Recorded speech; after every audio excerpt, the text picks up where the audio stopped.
मोक्षमार्गस्य नेतारम् भेत्तारं कर्मभूभृताम् ज्ञातारं विश्वतत्त्वानां वन्दे तद्गुणलाब्धये वन्दे तद्गुणलाब्धये।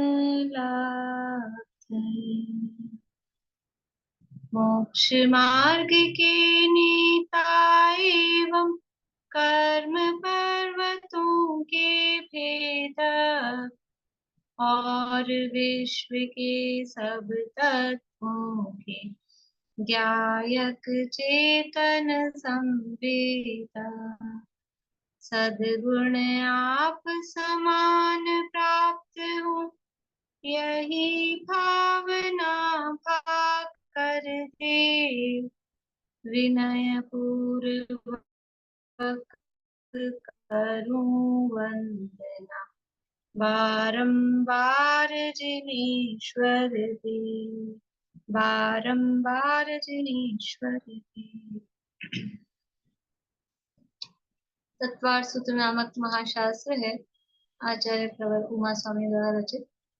इसके तीसरे अध्याय की चर्चा हमने कल से प्रारंभ की है। तत्वार्थ सूत्र में 7 तत्वार्थों का वर्णन 10 अध्यायों के माध्यम से किया गया है और प्रारंभ के 4 अध्यायों में जीव तत्व की चर्चा की गई है। पहले अध्याय में जीव के ज्ञान स्वभाव का प्रमाण का विस्तार से वर्णन किया गया।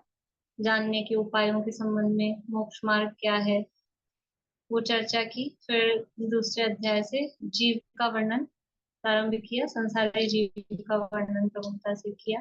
और अब यहाँ तीसरे अध्याय में, तीसरे और चौथे 2 अध्यायों में बता रहे हैं कि संसारी जीव कहाँ पाए जाते हैं, संसार में रहते कहाँ हैं, उनके रहने का स्थान क्या है। ये जिज्ञासा जीवों को सहज ही होती है कि किसी के बारे में जाने, किसी बड़े व्यक्ति के बारे में जाने, तो फिर उनका घर कैसा है, उनका मकान कैसा है।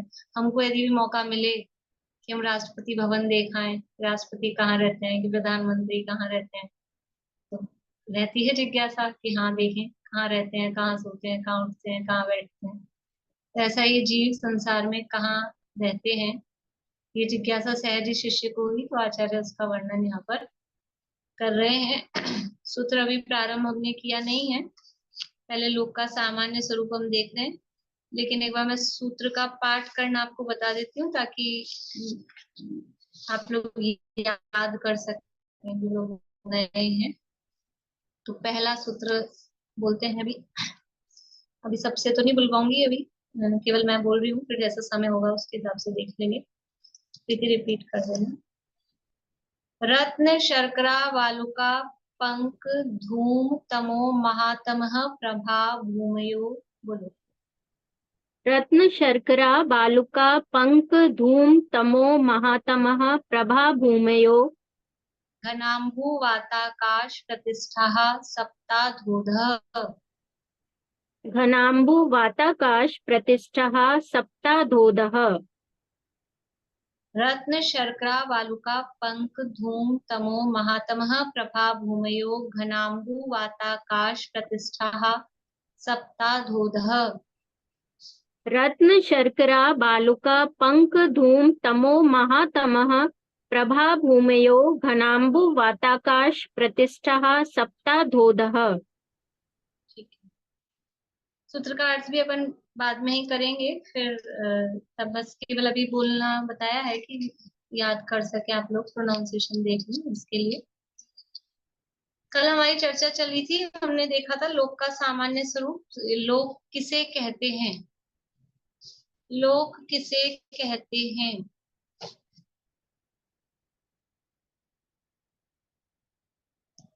बोलिए। 6 द्रव्यों के समूह को लोक कहते हैं। 6 द्रव्यों के समूह को लोक कहते हैं। और इसी को दूसरी तरह से बोलेंगे तो जहां पर 6 द्रव्य पाए जाते हैं। हाँ, जहां पर 6 द्रव्य पाए जाते हैं उस स्थान को लोक कहते हैं। बहुत बढ़िया। लोक को किसने बनाया है? लोक को बनाने वाला कौन है? बोलिए चित्रा आंटी। अनादि से इसको बनाने वाला कोई नहीं है। हाँ, ये लोक अनादि अनंत स्वनिर्मित है, इसको बनाने वाला कोई नहीं है। लोक कहाँ स्थित है? लोक कहाँ स्थित है? अनंत आकाश के बीचों बीच तक द्रव्यात्मक लोक स्थित, अनंत आकाश के बीचों बीच स्थित। बढ़िया। अनंत आकाश के बीच में, यानी अलोकाकाश के बीच में कहो, अनंत आकाश के बीचों बीच ये लोक स्थित है।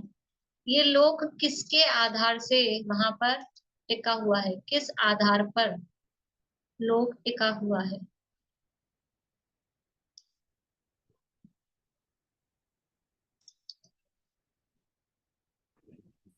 हवा के आधार पर।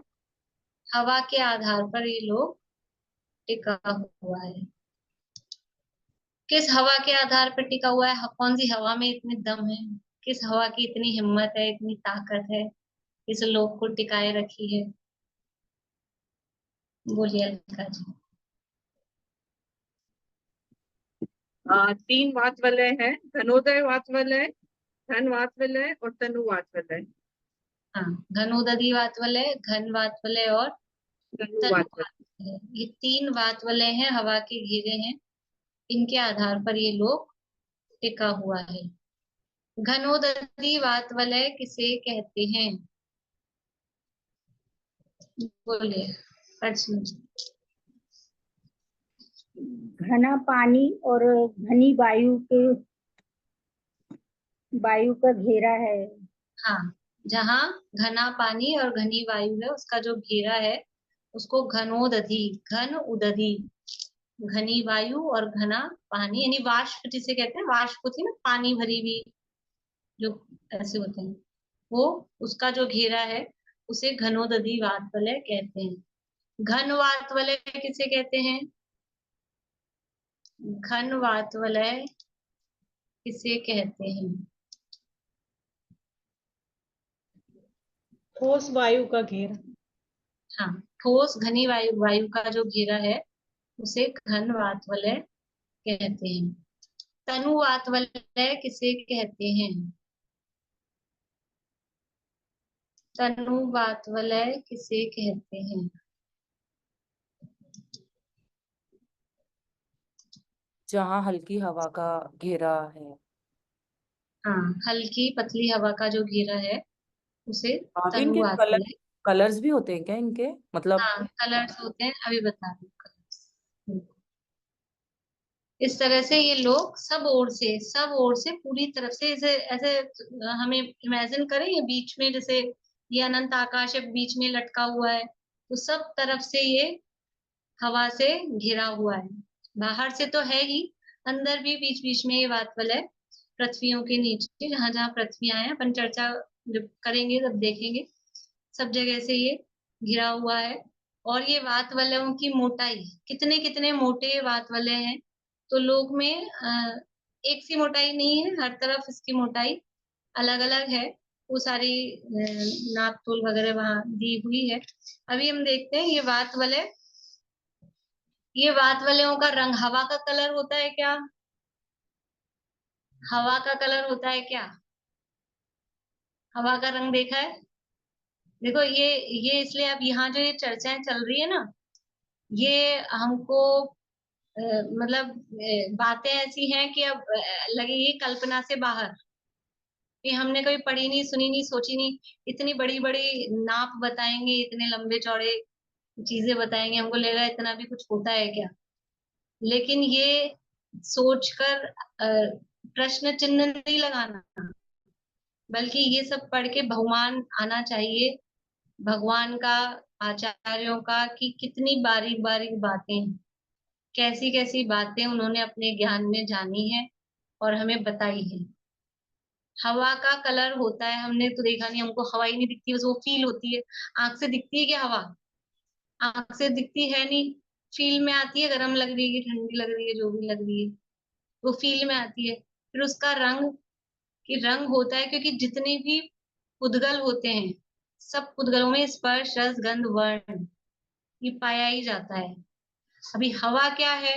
देखो, हवा वायु का एक जीव, वो अलग चीज है ना। वायु का एक जीव वो अलग चीज है, और यहाँ जो हवा है तो वो समझ लो उस जीव का शरीर भी तो होगा ना, मतलब वो जीव जिसमें रहेगा। तो ये जो हवा जिसकी बात अपन कर रहे हैं अभी, पौद्गलिक की बात कर रहे हैं, ठीक है। वायु का एक जीव उसमें बादल वायु का एक जीव होते हैं वात वाले में, वो अलग है, उन जीवों का आकार अलग होगा, उनका सब अलग होगा। लेकिन ये जो हवा का घेरा है ये तो पौद्गलिक है, तो उस हवा का रंग भी होगा। जो पुद्गल होगा उसमें रंग होगा कि नहीं होगा? होगा। कर्मों में कलर होता है कि नहीं होता है? कर्मों में, एक कर्मों में कलर, एक कर्म पुद्गल है कि जीव है, जड़ है, चेतन है कि जड़ है? ये जड़ पुद्गल है, तो उसमें भी कलर होगा ही होगा, डेफिनेटली होगा। अब ये हमारी आंखों की और हमारे ज्ञान की कमजोरी कि हम नहीं देख पा रहे। अवधि ज्ञानी जो मुनिराज हैं या केवल ज्ञानी परमात्मा है, वो कर्मों का कलर देखते हैं, कर्मों का कलर दिखता है, कार्बन शरीर का कलर दिखता है। तो हवा का भी रंग उन्होंने देखा है।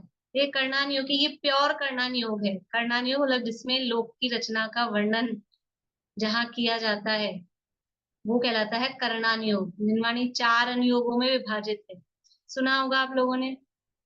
जिनवाणी है उसके 4 समझ लो क्या कहें, टॉपिक टाइप से कह लो, 4 तरह से उस वर्णन उसमें किया जाता है। तो प्रथमान योग, कर्णान योग, चरणान योग और द्रव्यान योग, उसमें से एक कर्णान योग की चर्चा चल रही है। ये लोकालोक विभक्ते, याद किया ना श्लोक, लोकालोक विभक्ते युग परिवृत्ते चतुर्गति नाम च। ये लोकालोक के विभाग को जिसमें दिखाया जाता है वो कर्णान योग है। तो ये लोकालोक के विभाजन का, 3 लोक की रचना का वर्णन ये चल रहा है, प्योर रूप से कर्णान योग की चर्चा चल रही है। और जो कर्णान योग है, कर्णान योग का प्रयोजन क्या है? कर्णान योग केवल ज्ञान गम्य बातों को बताता है। यानी कौन सी बातें चलेगी कि जो केवली भगवान ने जानी है वो बातें हम जान रहे हैं। सोचना, हम क्या जानने वाले हैं, थोड़ी सी अपनी भी महिमा है कि हम क्या जानने वाले हैं। देखो, ये कभी कभी ऐसा होता है, किसी दुकान पे जाएं और छोटी मोटी ऐसी, चलो दाल वाल चावल ही खरीदने जाए अपन, और फिर वो दुकानदार कहे भाई साहब ये वही चावल है जो मोदी जी के जाते हैं, मोदी जी यही वाले चावल यूज लेते हैं। तो कैसे आता है अपने को, अरे हम भी वही वाले खाते हैं जो मोदी जी खाते हैं। ऐसे आती है ना। कोई कोई ड्रेसेस तो बिकती है ऐसी, यही वाली, ये वही वाली ड्रेस है जो इस पिक्चर में उसने पहनी थी। अभी नाम वाम नहीं पता मुझे ज्यादा लोगों के। तो वो अपने को, वही हम वही वाली ड्रेस पहन रहे हैं, ये वही वाली चीज है, ऐसा अपने को आता है। तो हम क्या जानने वाले हैं अनुज जी, क्या जानने वाले हैं अपन? कि जो केवली भगवान जानते हैं ना, जो केवली भगवान जानते हैं वो हम जानने वाले हैं। साधारण आदमी, छोटा मोटा आदमी नहीं जानता है वो। केवल ज्ञान गम्य बातों का कथन इसमें किया जा रहा है। तो वात वलय, पहली बात तो वात वलय किसने देखी? लोक के बाहर जाके कोई देखने वाला है? वात वलय, वात वलयों को देखने के लिए हमें वहां जाना पड़ेगा क्या? जाना पड़ेगा क्या? यहाँ बैठे बैठे ही वात वलयों को जान सकते हैं कि नहीं जान सकते हैं? कैसे जान सकते हैं? कि ज्ञान जाएगा। सर्वगत है ज्ञान कि असर्वगत है? कि सर्वगत है, सब जगह पहुंच जाता है, ठीक है। तो हम वात वलयों में हमारा ज्ञान पहुंच जाएगा, केवली भगवान का ज्ञान वहां पहुंचा। और वहां जाके उस ज्ञान ने क्या देखा कि वात वलयों के कलर हैं। मोटाई कितनी है? हर जगह की अलग अलग मोटाई, वो भी यहाँ पर बताई गई है। अपने को जानने, देखने, देखने वात वलयों के रंग। तो अभी तो हम देखेंगे आगम चक्षु से। 3 तरह की चक्षु होती है। 3 तरह की चक्षु कौन सी होती है? हमारी तो 2 ही आंखें हैं, तीसरी आंख यहाँ खुलती है क्या? तीसरी आंख कौन सी है? 2 आंखें तो है, और तीसरी आंख की 3 आंख होती है। एक होती है चर्म चक्षु,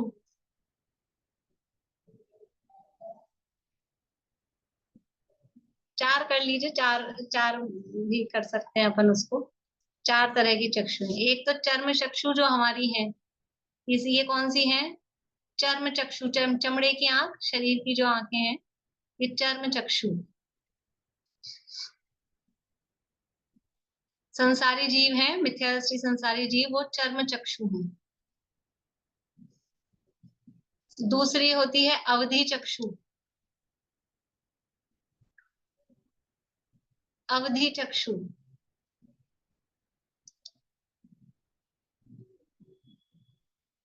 जो देव और नारकी यानी जो अवधि ज्ञानी जीव होते हैं, वो है अवधि चक्षु वाले। उनके अवधि ज्ञान रूपी नेत्र होता है, वो कहलाते हैं अवधि चक्षु।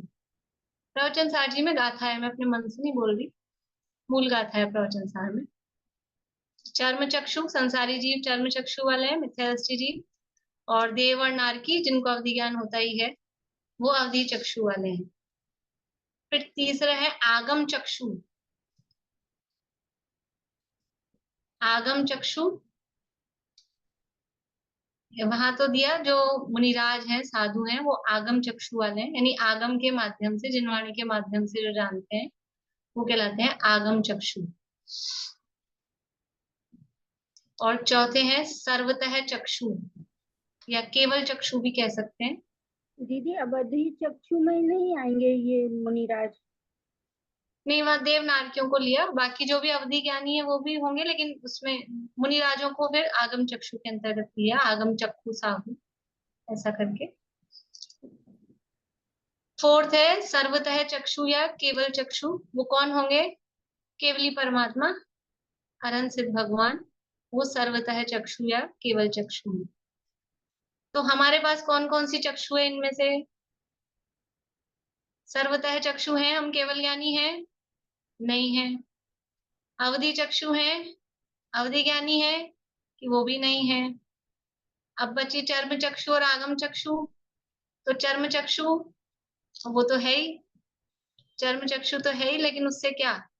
तो अब हम जो ये जान रहे हैं वो चर्म चक्षु से जानने में नहीं आने वाला है। हम अभी जो बातें जानने वाले हैं वो चमड़े की आंखों से नहीं दिखने वाली है। तो अब हम कौन सी आंख लगाएंगे, कौन सा चश्मा पहनेंगे? आगम चक्षु, आगम के माध्यम से, जिनवाणी के माध्यम से ये सारा ज्ञान हम कर रहे हैं। तो देखिए तीन बात वाले हैं, और तीन बात वालों में से जो सबसे पहला पहला मतलब इनर साइड वाला, अंदर की तरफ, जैसे अभी मैं आपको चित्र दिखाती हूँ, देखिए। पहले रंग लिख लीजिए आप, फिर एक साथ चित्र भी दिखाती हूँ। तो सबसे पहला है घनोदधि वात वलय, फिर घन वात वलय, और फिर तनु वात वलय। तो घनोदधि वात वलय का रंग है गोमूत्र के समान पीला। गोमूत्र पीले रंग का जैसा होता है, गोमूत्र के समान पीला रंग।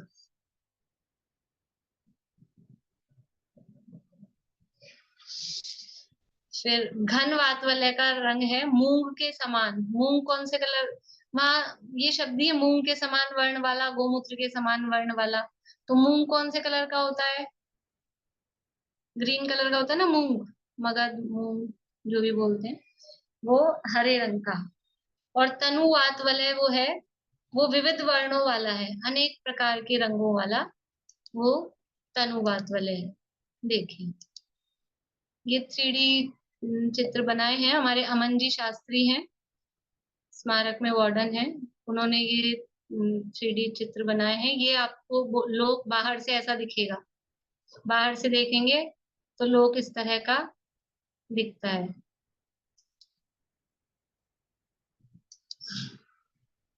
ये अब केवल बाहर से देख रहे हैं, तो ये सबसे केवल तीसरा जो अपने को वात वलय दिखेगा वो कैसा है? विविध रंगों वाला। तो ये केवल तीसरे वात वलय से, कि मतलब अंदर वाला कुछ नहीं दिख रहा है, तो केवल तीसरा वात वलय अगर दिख रहा है तो ये इस तरह का लोग चारों तरफ से दिखता है।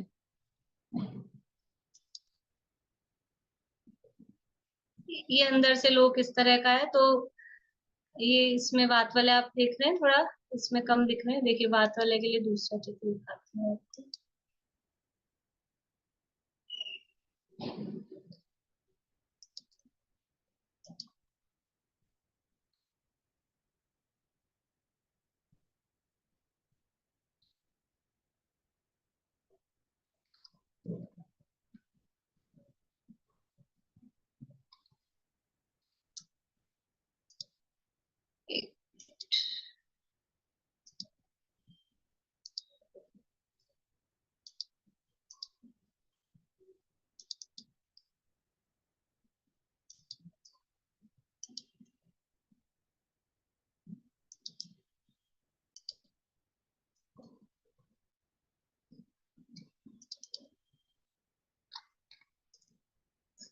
ये जूम नहीं हो पा रहा, आप देखेंगे इसमें डॉट डॉट दिख रही है, आप अपनी स्क्रीन को जूम कर सकते हैं ऐसा, इसमें जूम नहीं हो रहा है ये।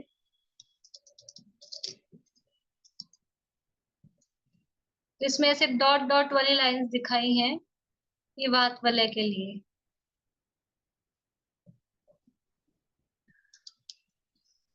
चलिए मैं दोबारा दूसरा कोशिश करती हूँ, निकल नहीं पा रहा है।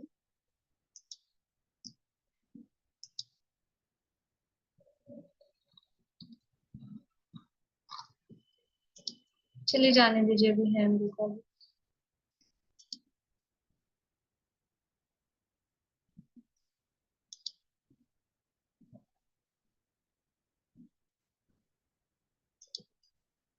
तो इस तरह से मैं बोर्ड पे बताती हूँ आपको।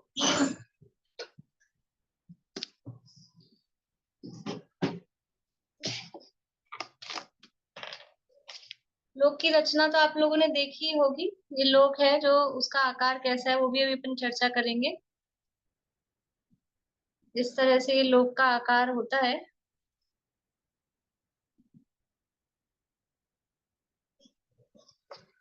तो इसमें ये एक, दो और ये तीन, इस तरह से तीन वात वलय इस लोक को सब तरफ से घेरे हुए हैं। तो ये जो लोक के पास वाला इनर वाला है, ये है घनोदधि वात वलय, ये है येलो कलर का, वो मूत्र के समान वर्ण वाला।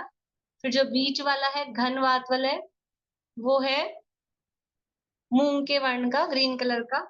और जो सबसे आउटर वाला है, ये है तनुवात वलय, ये है विविध प्रकार के वर्ण वाला। तो इस तरह से ये सब तरफ से लोग तीन वात वलयों से इस तरह से ये घिरा हुआ है।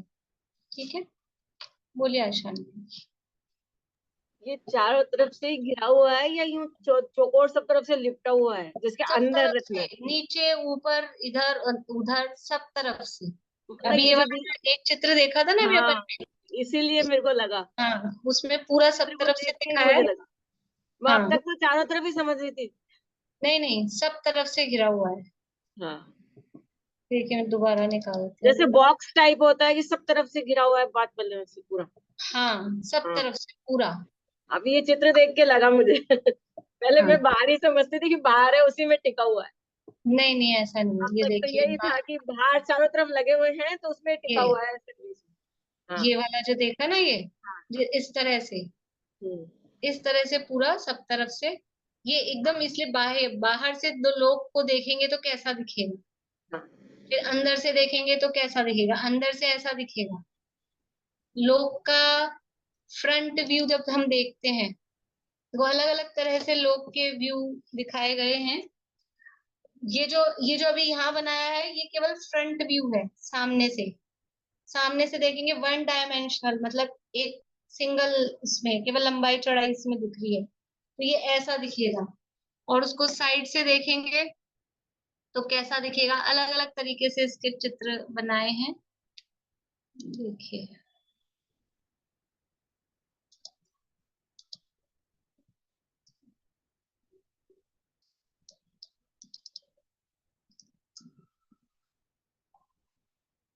ये देखिए, जो अभी अपन अनंत आकाश के बीच में देख रहे हैं, तो ये चारों तरफ अनंत आलोकाकाश है और ये बीच में लोक है।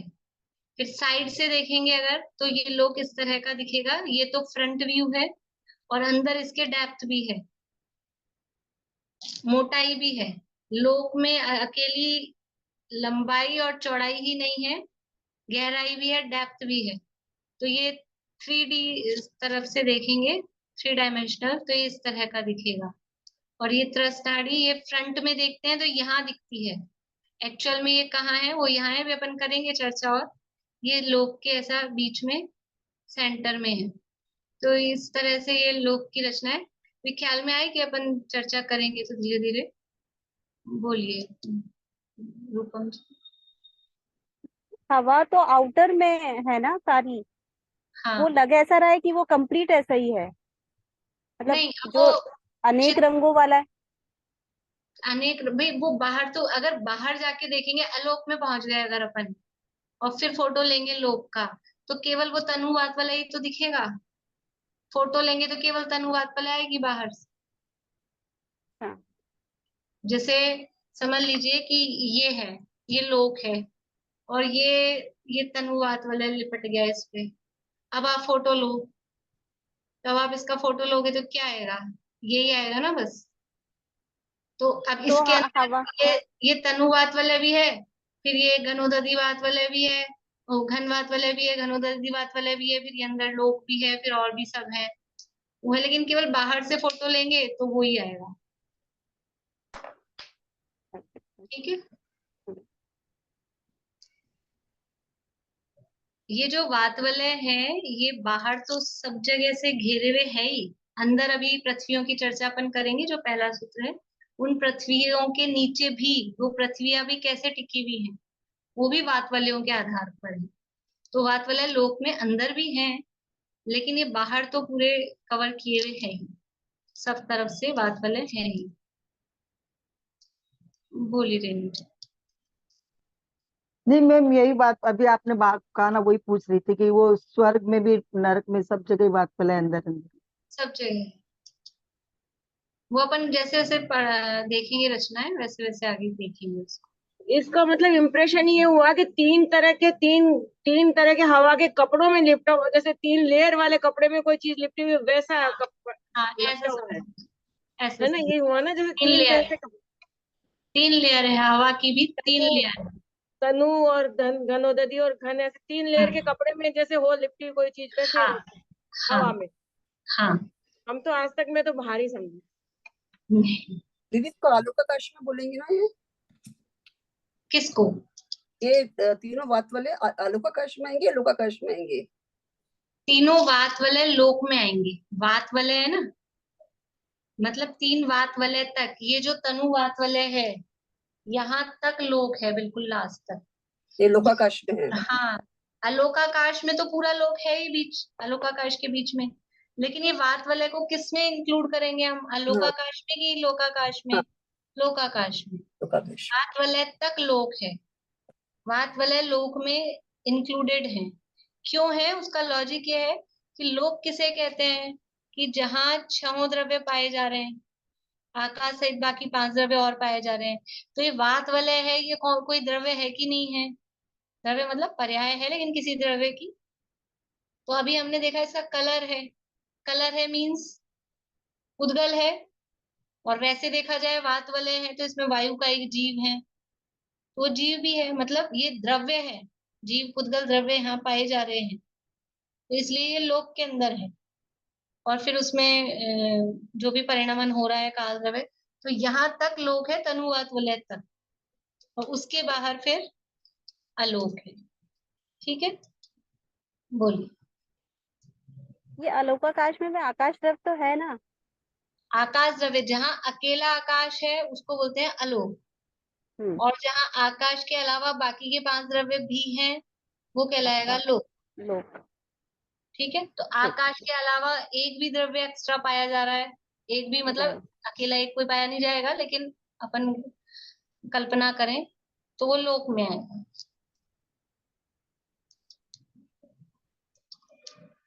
दीदी अलोकाकाश किस चीज के सहारे है फिर? अलोकाकाश किस चीज के सहारे है कि अलोकाकाश, वो जो आकाश है ना, आकाश द्रव्य किसे कहते हैं? परिभाषा पता है आपको आकाश की? खाली स्थान। खाली स्थान नहीं, आप बाल बोध वाली परिभाषा बताइए, लघु सिद्धांत प्रवेशिका वाली परिभाषा। नहीं नहीं पढ़ा। पता? नहीं। बोलिए, कौन बोलेंगे आकाश की परिभाषा, आकाश द्रव्य की, बाल बोध में जो पढ़ी है? बोलिए रेणु जी भाड़िया। जो सभी को रहने का स्थान दे। हाँ, जो सब द्रव्यों को रहने के लिए जगह दे, स्थान दे, निमित्त हो रहने में, वो आकाश। तो वो खुद सबको, अवगाहन नाम का उसका गुण है, वो सब द्रव्यों को रहने के लिए जगह दे रहा है। तो वो खुद किसके आधार से रहेगा कि वो अपने ही आधार से, अपने ही आधार से अनंत आकाश है, उसको अन्य किसी आधार की आवश्यकता नहीं। ठीक है, इस तरह से ये जो लोक है, ये लोक का आधार वात वलय है, 3 वात वलय हैं। अभी उनकी मोटाई की चर्चा अलग से नहीं कर रही हूं मैं, पहले अपन ये थोड़ा थोड़ा देख लेते हैं, वरना वो अलग अलग जगह अलग अलग है, तो आप लोग अभी कंफ्यूज होंगे, आप लोग लिखना चाहेंगे तो मैं लिखवा दूंगी कि कहाँ कहाँ कितनी कितनी इसकी मोटाई है। अभी थोड़ा सा देखते हैं अपन।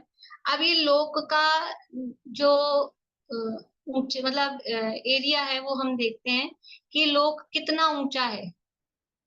ये लोक ऐसा है ना, ये ऐसा है तो ये इसमें हाइट है, ये इसकी विड्थ है, चौड़ाई है, और इसमें अंदर डेप्थ भी है। ये तो बोर्ड है तो हम इसमें लंबाई और चौड़ाई ही दिखा पा रहे हैं, मोटाई नहीं दिखा पा रहे। लेकिन एक्चुअल में लोक ऐसे कागज जैसा नहीं है, बोर्ड जैसा नहीं है कि जिसमें लंबाई और चौड़ाई ही है। लोक है समझ लो डब्बे जैसा, कि जिसमें लंबाई चौड़ाई और मोटाई थिकनेस भी है, 3 डायमेंशनल है, घनाकार रूप से है। तो लोक की ऊंचाई कहो या लंबाई वो कितनी है, 14 राजू। 14 राजू तंग नभ लोक पुरुष संठान, पढ़ा होगा आप लोगों ने, सुना होगा 12 भावना में। तो ये लोक की ऊंचाई कितनी है, 14 राजू। राजू क्या चीज है, राजू किसी का नाम तो नहीं है आपके अपने घर में? राजू है ये एक गण नापने का, गणना की, जैसे मीटर होता है, लीटर होता है, किलोमीटर होता है, ऐसे राजू भी क्षेत्र को नापने की एक इकाई है, एक यूनिट है। तो कितना बड़ा होता है एक राजू? एक राजू कितना बड़ा होता है?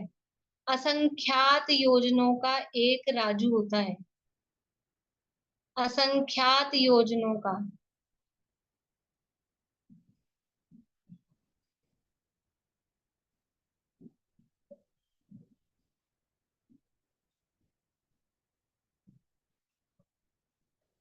अब असंख्यात कितना बड़ा होता है, किस किस को ख्याल में असंख्यात कितना बड़ा होता है? अभी हमने थोड़े दिन पहले कार्तिकीय अनुप्रेक्षा में अलौकिक गणित पढ़ी थी। असंख्यात कितना बड़ा होता है? असंख्यात इतना बड़ा होता है कि हम अपनी पूरी, यानी असंख्यात कितनी बड़ी संख्या है कि हम अपने घर में, अपना ये जो कमरा है, कोई समझे मेरा बहुत बड़ा हॉल में बैठी हूँ, तो अपने कमरे में एक कोने से लिखना चालू करो, एक एक एक एक एक एक, एक लिखो और उसके आगे जीरो लगा दो, जो भी कुछ लिखो, कोई भी संख्या, और लिखना चालू करो बारीक से बारीक, और लिखते जाओ पूरी दीवारें, जमीन, सब सब तरफ से, और खाली जगह है ना उसमें भी अगर आप लिख सको वहां भी, फिर वो कमरा भर जाएगा। फिर दूसरा कमरा, तीसरा कमरा, चौथा कमरा, जितने कमरे हैं, ऊपर नीचे सीढ़ियां, सब भर दो। फिर पड़ोसी का घर भर दो, फिर इस साइड के पड़ोसी वाले का भर दो, पूरे शहर में लिख दो एक एक एक एक एक, और जीवन पूरा हो जाए, पूरा शहर भर जाए, पूरा स्टेट भर जाए, राज्य पूरा में लिखते जाओ, तो भी वो संख्या पूरी नहीं होगी, इतना बड़ा होता है असंख्या, लिख नहीं सकते उसको। कितने अंक प्रमाण है? 46 अंक प्रमाण है क्या? कि वो तो एक उसमें पहले अनवस्था कुंड में आ गए थे। तो बहुत बड़ी संख्या है, ठीक है, बहुत बड़ी संख्या है, हमारे ज्ञान में नहीं आए इतनी बड़ी संख्या है, ऐसा समझ लीजिए। उतने योजन का एक राजू होता है। अभी योजन क्या चीज है, योजन क्या चीज है? 2000 कोस का एक योजन, 2000 कोस का एक योजन।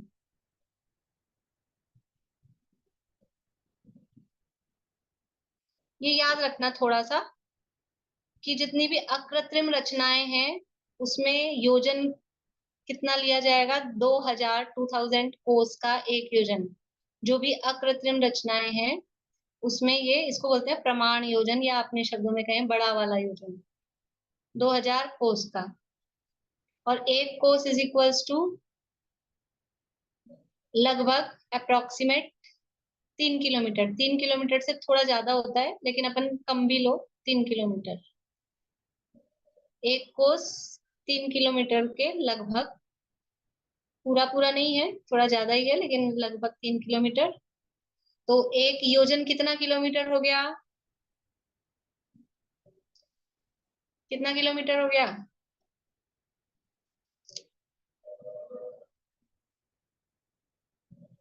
कितना किलोमीटर हो गया, बोलिए नीलम भाभी? 6000 किलोमीटर। 6000 किलोमीटर लगभग, वो एक योजन हो गया। अभी कितने योजन है? असंख्यात योजन। तो कितने किलोमीटर हो जाएंगे? असंख्यात से नीचे तो जाएंगे ही नहीं, असंख्यात को 6000 से और गुणा करना है। तो इतने किलोमीटरों का एक राजू होता है। ठीक है, और लोक कितना ऊंचा है? 14 राजू। अपने को लगता है 14 है, लेकिन उसके आगे का राजू नहीं समझ आता कि वो राजू कितना बड़ा है। जैसे कहें कि आपको हम 14 देंगे, 14 देंगे, कि 14 के आगे क्या? हजार, लाख, करोड़, अरब। उससे फर्क पड़ता है ना, 14 से क्या फर्क पड़ता है? 14 देंगे, 1400 दे रहे हैं कि 14,000 दे रहे हैं कि 14 लाख दे रहे हैं, ये है 14 राजू। ये लोक की ऊंचाई है 14 राजू। लोक की जो चौड़ाई है, वो आप देख रहे हैं लोक का शेप ऐसा है, पूरा सीधा नहीं है, तो चौड़ाई अलग अलग जगह पे अलग अलग है। ठीक है, तो सबसे नीचे लोक की चौड़ाई है 7 राजू। कितनी है? 7 राजू।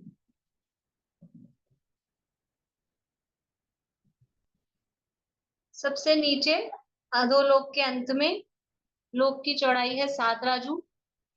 फिर ऊपर कम कम होती हुई मध्य लोक तक पहुंचते हैं तो ये चौड़ाई कितनी हो जाती है?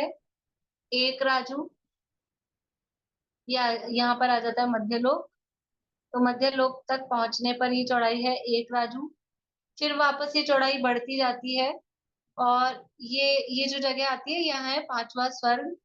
पांचवें स्वर्ग के 5वें स्वर्ग तक पहुंचने पर ये चौड़ाई हो जाती है 5 राजू।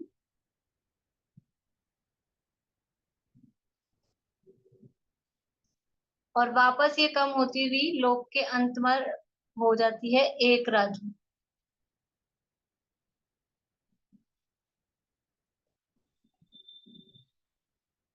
तो लोक की चौड़ाई कितनी है? 7 राजू, 1 राजू, 5 राजू, 1 राजू। 4 तरह से इसकी चौड़ाई को देखते हैं, और वो धीरे धीरे कम होती जाती है। और सब जगह, हर जगह इतनी कैलकुलेशंस की है आचार्यों ने कि इस जगह इस पॉइंट पे लोक की चौड़ाई कितनी होगी, इस पॉइंट पे कितनी होगी, इस पॉइंट पे कितनी होगी, सब वो कैलकुलेशन की हुई है। तिलोय पन्नती तिलोकसार नाम के महाग्रंथ हैं। तिलोय पन्नती 2000 साल पुराना, जैसे षटखंडागम ग्रंथ अति प्राचीन है, कषाय पाहुड़, ऐसे ही लोक की रचना के संदर्भ में तिलोय पन्नती नाम का ग्रंथ है यति वृषभ आचार्य का, वो सबसे प्राचीन ग्रंथ है। इसके अलावा भी जम्बूद्वीप पन्नती और लोक विभाग, अनेक ग्रंथ हैं। और तिलोय पन्नती के आधार पर फिर नेमी चंद्राचार्य ने तिलोक सार उसकी रचना की। जैसे षटखंडागम का सार लेकर गोमटसार जीवकांड कर्मकांड की रचना की, कषाय पाहुड़ का सार लेके लब्धि सार की रचना की गई। ऐसे ही तिल्लोय पन्नती का सार लेकर तिलोक सार नामक ग्रंथ की रचना नेमीचंद सिद्धांत चक्रवर्ती जो आचार्य हैं उन्होंने की है। तो ये लोक की चौड़ाई कितनी कितनी है? याद हो गई नंबर? 7 राजू, 1 राजू, 5 राजू और 1 राजू। ये है चौड़ाई, ये ध्यान रखना है। इसको बोलते हैं पूर्व पश्चिम विस्तार। ये है 14 राजू है ऊर्ध्व अधो, ऊपर से नीचे। ऊपर से नीचे ऊंचाई, कभी हमको ऊंचाई में लंबाई में कंफ्यूजन हो, इसलिए आचार्यों ने वहां शब्द लिखे हैं ऊर्ध्व अधो विस्तार, यानी नीचे से ऊपर तक का विस्तार कितना है? 14 राजू। पूर्व पश्चिम, लेफ्ट टू राइट, ये विस्तार कितना है? 7 राजू, 1 राजू, 5 राजू, 1 राजू। अब उत्तर दक्षिण, उत्तर दक्षिण मतलब अंदर डेप्थ में जाएंगे, डेप्थ में जाएंगे तो वो विस्तार कितना है? गहराई जिसे हम कहते हैं, गहराई कहो, मोटाई कहो, डेप्थ कहो, तो वो सब जगह, हर जगह पे 7 राजू की गहराई है या 7 राजू की मोटाई। ये लोक का अपन समझ लो थोड़ा सा क्षेत्रफल के आधार पे उसकी चर्चा अपन कर रहे हैं। तो लोक की ऊंचाई सब जगह एक सी 14 राजू है, लोक की गहराई या मोटाई सब जगह एक सी 7 राजू है, और लोक की जो चौड़ाई है वो 7 राजू, 1 राजू, 5 राजू और 1 राजू। इस तरह से लोक की चौड़ाई है। तो ये लोक का अब क्षेत्रफल निकालना है अपने को। क्षेत्रफल कैसे निकाला जाता है? थोड़ी सी छोटी मोटी सी गणित है, सबको आती होगी इतनी। क्षेत्रफल, यद्यपि क्षेत्रफल वर्ड अपन बोल रहे हैं लेकिन इसका निकलेगा घनफल, जो 3 डायमेंशनल चीज होती है क्षेत्रफल निकलता है। क्षेत्रफल का फॉर्मूला क्या है?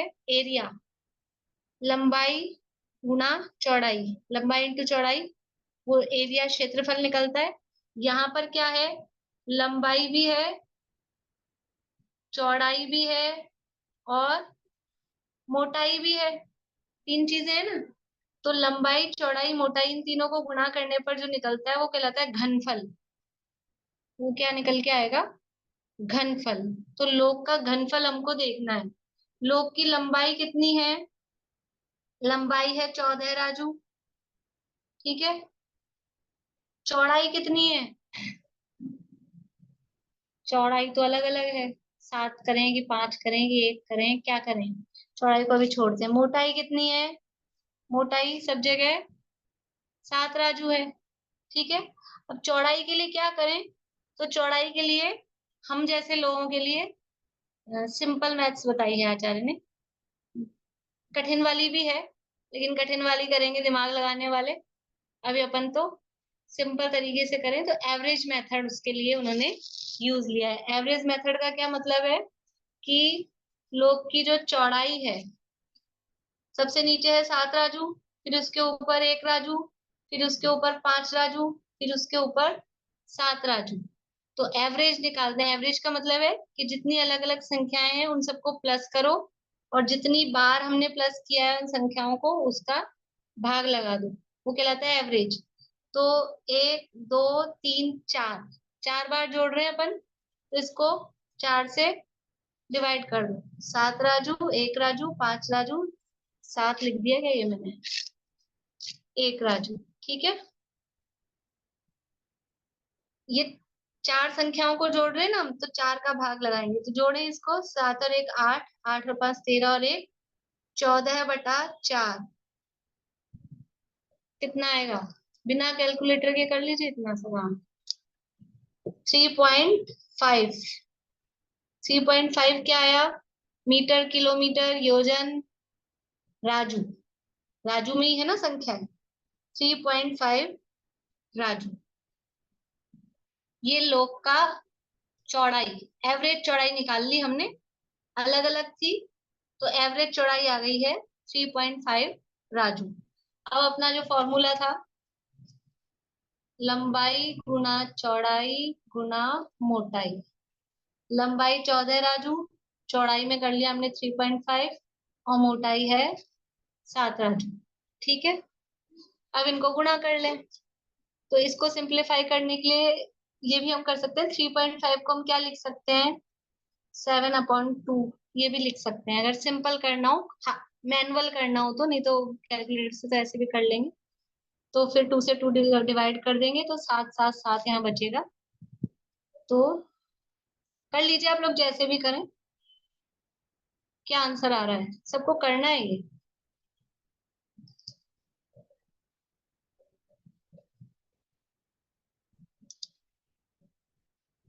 बोलिए अंकल। 343। 343।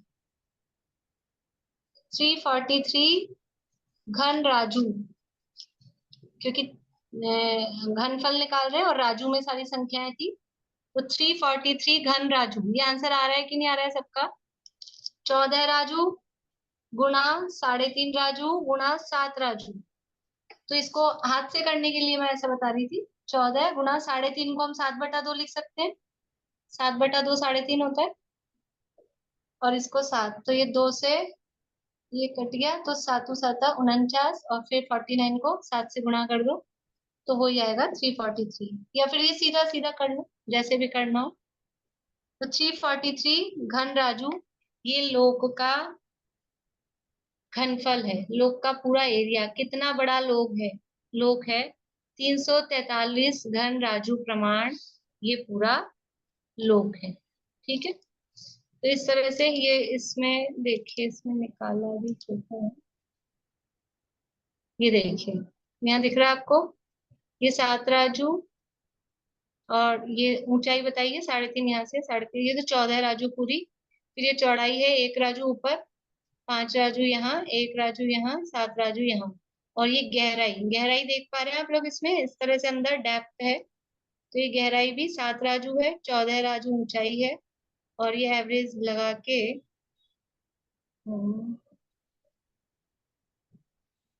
ये 343, ये देखिए 343 घनराजू प्रमाण।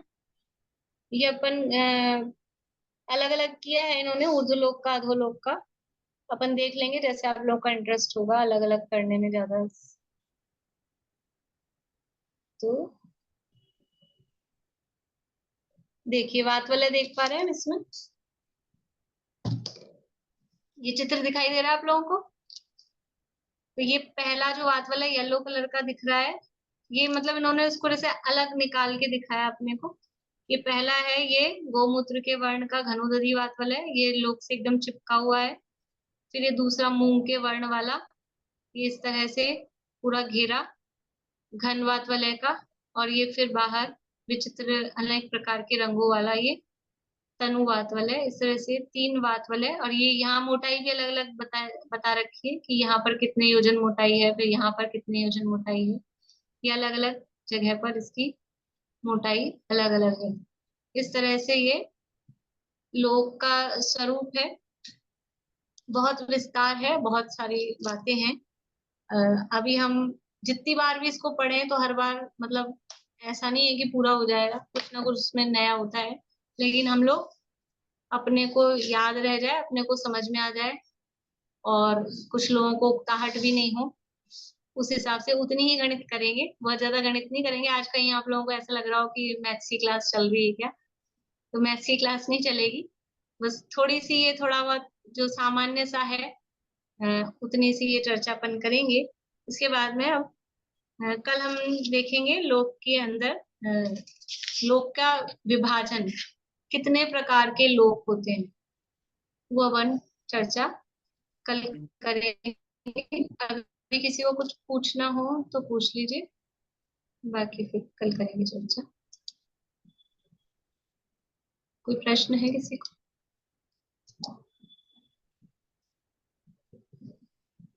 चलिए यही पूरा करते हैं। जिनवाणी स्तुति अभी तो वही चल रही है, मैं कल परसों तक कोशिश करती हूँ नई डाल दूँ, तो फिर मंडे से अपन नई जिनवाणी स्तुति को बोल दिया करेंगे।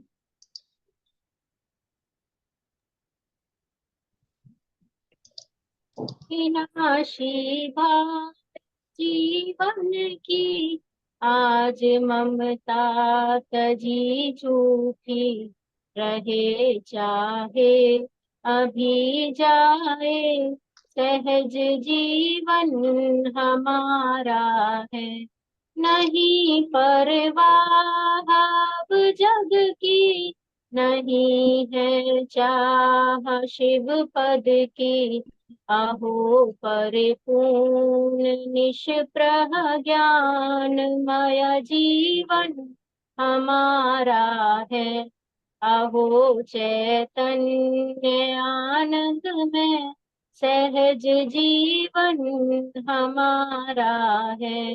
अनादि अनंत पर निरपेक्ष ध्रुव जीवन हमारा है।